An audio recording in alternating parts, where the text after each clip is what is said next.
Hey. Hej. Vi skal til at snakke om blandt andet nogle genotyper og noget blodtyper og så videre. Ja, og afkrydsningsskema og... Præcis. Yep. Så jeg tænker, lad os bare komme i gang. Ja. Hvor er det lidt?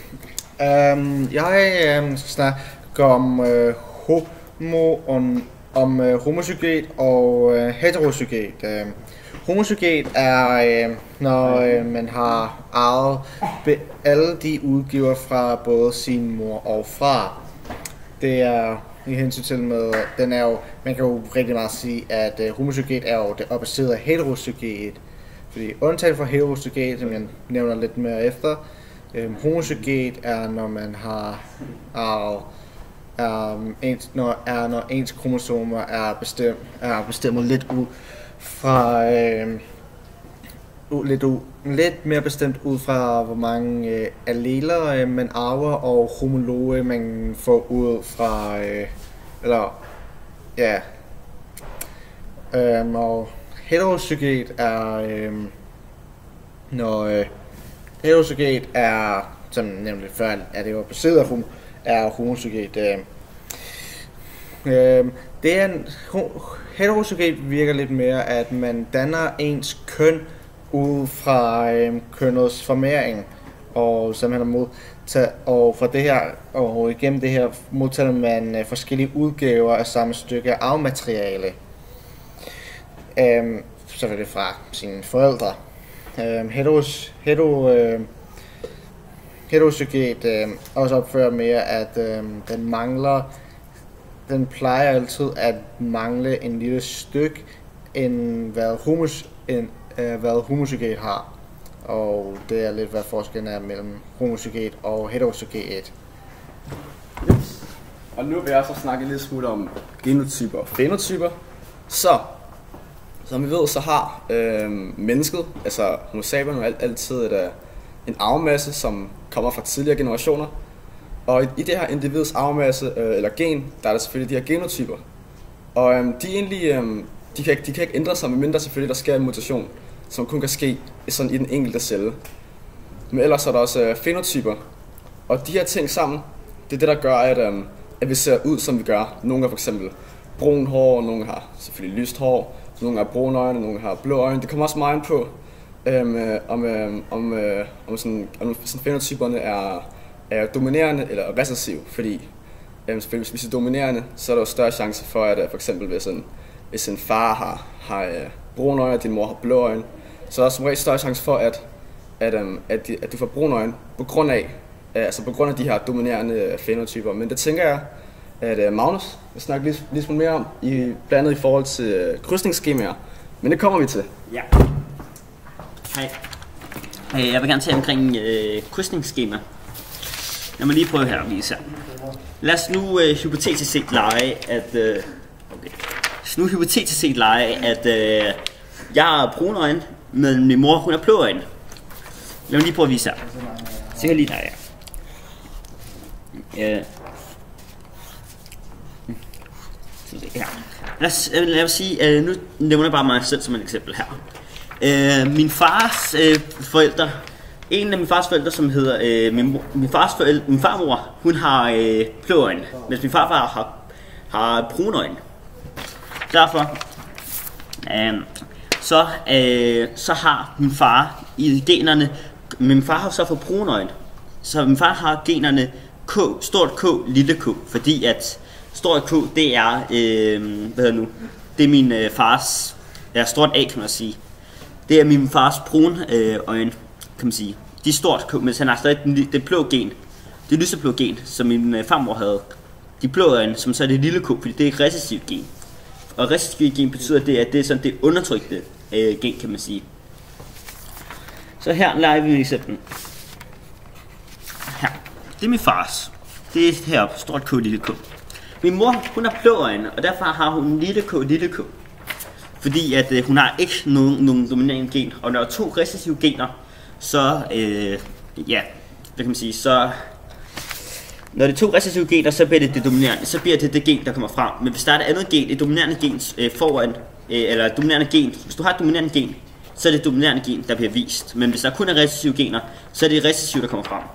Og derfor ved jeg, at min mor har to K'er, eller to A'er. fordi at hun har 2 recessive gener. Derfor er der 50%, så kan vi lige prøve at udfylde her. Stort K, lille K. Så kan vi se her, lille K, og lille K, så vil jeg få lyseblå øjne. Og hernede så er det også lille K, derfor er det også lille K hernede. Og herover så er der så stort K, lille K. Ja, det kunne sikkert have været A, men jeg valgte K. Så kan du se her, at der har været 50% chance for, at jeg ville have fået blå øjne. Så kan du se her. Og der er 50% chance for at få brune øjne. Og jeg har så været heldig at få brune øjne, men ja, det er sådan afskema nogenlunde fungerer. Jeg tror ikke, jeg kan sige langt mere omkring det, men det er sådan nogenlunde den måde, det fungerer på. Og så ja, så kan der er sådan en måde, det fungerer på med andre. Så er der selvfølgelig også noget med, hvis det er sygdom, så er der også noget af X-borgerne sygdom, og så det kun er, ja, så er det lidt anderledes. Så Y-borgerne sygdom, så er det kun en dreng, der kan få det og sådan noget. Men nogenlunde, så er det sådan her overordnet set, et krydsningsskema virker, og afskemaet virker på. Og sådan noget vil jeg også gerne snakke videre om, fordi at jeg har nogle stamtræer her. Det ved jeg ikke, om man kan se her. Jo. Så jeg skal lige sådan der. Så det vi for eksempel ser her, det er, lad os nu lege, at det her det er 2 sygdomme, som er dominant arvelige. Så det er, at hvis man har den her sygdom, så behøver man kun at have den et dominant gen. Man kan sagtens have et restgen og et sygt gen, men man bliver syg, fordi man har de her 2, eller fordi man har et sygdomsgen. Det er derfor, at 2 syge forældre her kan få 2 syge børn, men et rask barn også. Fordi hvis begge forældre har for eksempel et sygt eller rask, så er der chance for, at barnet så kan arve 2 raske gener. Og det ser vi også her, at barnet er rask, og får så 5 børn, og ingen af dem er syge. Så derfor kan vi rimelig godt se, at det her det er så et dominant afgivende sygdom. Og vi kan se her, at et sygt barn og en rask menneske kan sagtens få både raske og syge børn, fordi at det stadig er jo dominant afgivende. Så ham den syge her kan sagtens have fået givet sit syge gen til dem her, men sit raske gen til de her 2. Dog, noget der også kan være, det er, at hvis vi siger, at det er et X-afgivende, altså sådan at en sygdom kun kan være på X-kromosomet. Så lad os for eksempel tage skaldighed. Det er noget, hvor faren har, altså det ligger sig på X-kromosomet, og hvis faren har skaldighed, så kan han jo ikke give det videre til sin søn. Så fordi at jeg ved ikke, hvornår den stoppede der, men det gjorde den. Nu starter lige forfra med det der skaldighed.